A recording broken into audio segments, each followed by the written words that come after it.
Hi, my name is Jennifer. I'm from Kailua, Oahu, and this is my introductory speech. Growing up in Hawaii, people automatically think sunny weather year round, lots of outdoor activities, and of course, beautiful beaches. Don't get me wrong, I love Hawaii and everything about it, but I'm not one for heat and humidity, and going to the beach is no longer a big deal. Of course, when I tell people this, they look at me like I'm crazy. Maybe I am, but that's okay. I'm over it. In Hawaii, we grew up going to the beach all the time. At the end of the day, our parents would take us home kicking and screaming because we didn't want to leave. As we got older, we would go to the beach with our friends and stay as long as we wanted. Sunburn was a minor price to pay for a day at the beach. But most people find leaving Hawaii difficult because they love the island life and leaving their family and friends and beach is unthinkable. Then there are those of us who want more. We want to travel, experience new things, meet new people, try new foods, be independent, and learn about ourselves. While in college, I discovered that I have a fear of underwater and that it also applies to seeing people underwater. Snorkeling? Nope. Scuba diving? Forget it. So much for someone from Hawaii having unconditional love of water. Throughout high school, I participated in soccer and paddling. My paddling coach recommended joining the rowing team to stay in shape for paddling while in college, so I did, and I loved it. Oddly enough, it was my rowing coach who suggested majoring in exercise science. Two of my favorite sports involved water, yet I was not afraid of any of the things that we had to do. This was possibly another reason my professor didn't initially believe me, but we'll get to that in a minute.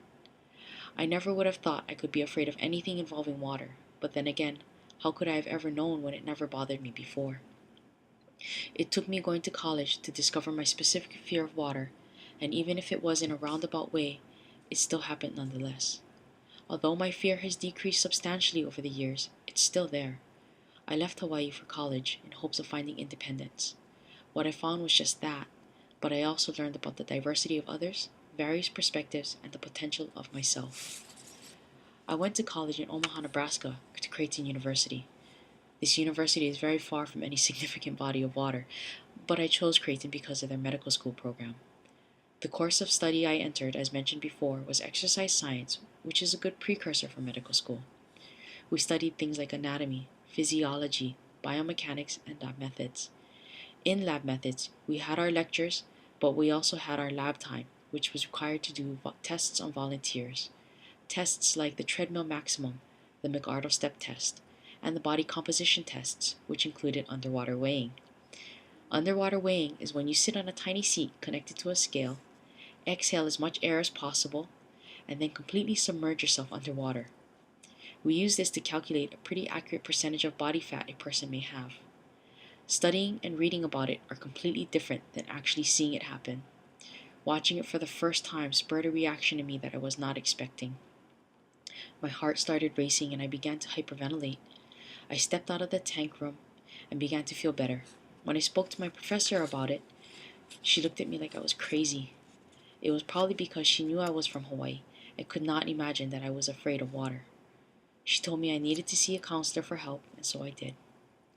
It took me almost the entire semester to get to a point that I was comfortable enough to complete one test.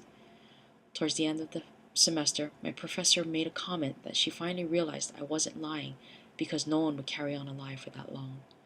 I was a bit hurt, but I also understood where she was coming from. In life, we tend to assume certain things about others based on where that person is from. These generalizations add to the diversity we experience when we leave our comfort zone. I will probably never know why watching someone being submerged underwater during class triggered the fear that it did. But what I have learned is that we all perceive others based on what we know, and that we learn that our initial perceptions are not always correct. I also learned that moving away from the safety and comfort of my hometown helped me expand my knowledge of others as well as myself. Mahalo, and thank you for your attention.